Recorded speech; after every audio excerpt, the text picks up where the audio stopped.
Hi, I'm in the Bearing book. We were, in the last video, we read Acts 14 verses 8 to 19. And the Watchtower made the suggestion that Paul and Barnabas had been freed from false teaching, which had prompted the question of what false teaching, since they don't give you any examples. I would say this betrays an attitude of the Jews being false religion and Christianity being true religion, because the Watchtower has made it our habit to think in terms of all other religions as false religion and our being in true religion. So they've made that spill over to the Jewish believers having false religion. But when you think about the Jews this way, would that be the way that the apostles thought of the Jews, or that Jesus thought of the Jews? We know that it was the habit of the apostles to regularly go to synagogue, and we know it was the habit of Jesus in his life to go to synagogue and to go to temple. The Old Testament was entrusted to the Jewish people. The Old Testament is full of prophecies and promises of God. We have the Old Testament in our Bibles. So it can't be false religion. It was used by the apostles to persuade people that Jesus was the fulfillment of the promised Messiah. So that was what we covered the last time. But now I'm going to read to you from the Bearing book on page 98. They make a parallel between Paul and Barnabas in another way to their modern day. And they say it's their example of humility that is observable in the history of the Watchtower. This is what they say. What is our attitude towards those to whom we preach? Do we view them as our equals? As we help others learn truths from God's Word, do we, like Paul and Barnabas, avoid seeking adulation? Charles Taze Russell, an outstanding teacher who took the lead in the preaching work in the late 19th and early 20th centuries, set an example in this regard. He wrote, "We want no homage, no reverence for ourselves or our writings, nor do we wish to be called reverend or rabbi." That's the end of his quote. Brother Russell's humble attitude reflected that of Paul and Barnabas. Likewise, our purpose in preaching is not to bring glory to ourselves, but to help people to turn to the living God. So I would ask, was Russell humble? Where did the elevated views of Russell's followers come from? Views such as that Russell was the faithful and discreet slave, that he was the man with the inkhorn in the Ezekiel passage, and that he was the Laodicean messenger of Revelation. Where did those ideas come from? I will do a video with extensive quotes in this area, but for now we'll just take 3 samples.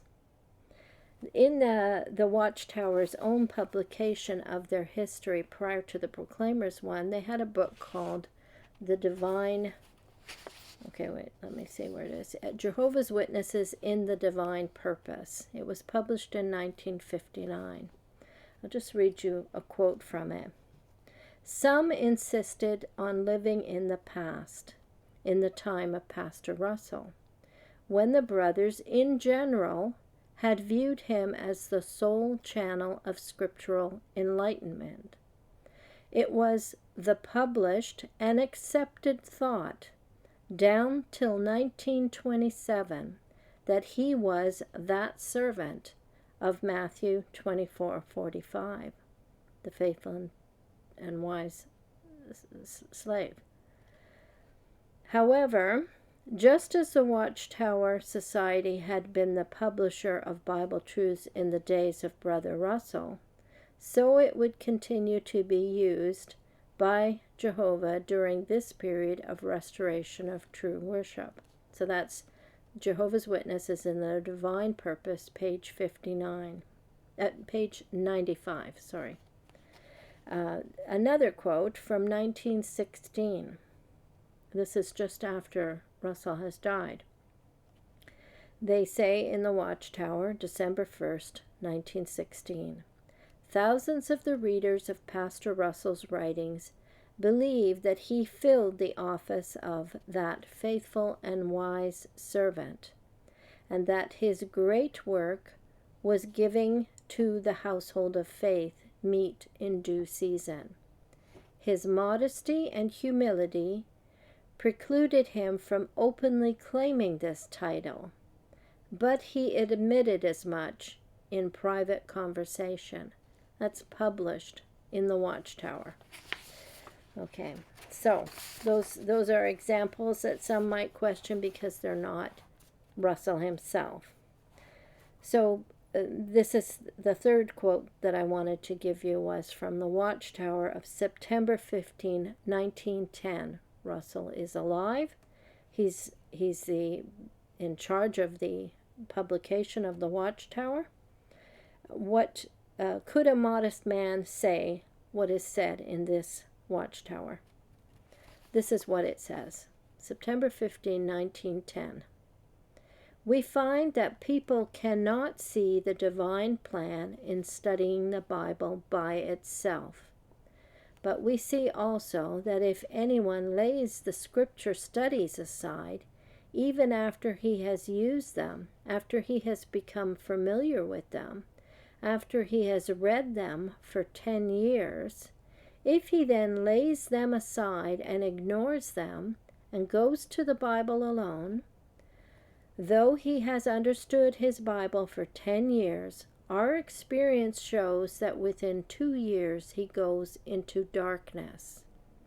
On the other hand, if he had merely read the scripture studies with their references and had not read a page of the Bible as such, he would be in the light at the end of 2 years, because he would have the light of the scriptures. Could a modest man write that about his own writings, or permit it to be published? I'm going to link to 2 videos. The first one is The Finished Mystery, how Russell became the Laodicean messenger, and it quotes actual words of Russell. So some biographical words are in there. The second one is, what were C.T. Russell and William Wilberforce doing at the age of 25? Thanks for watching.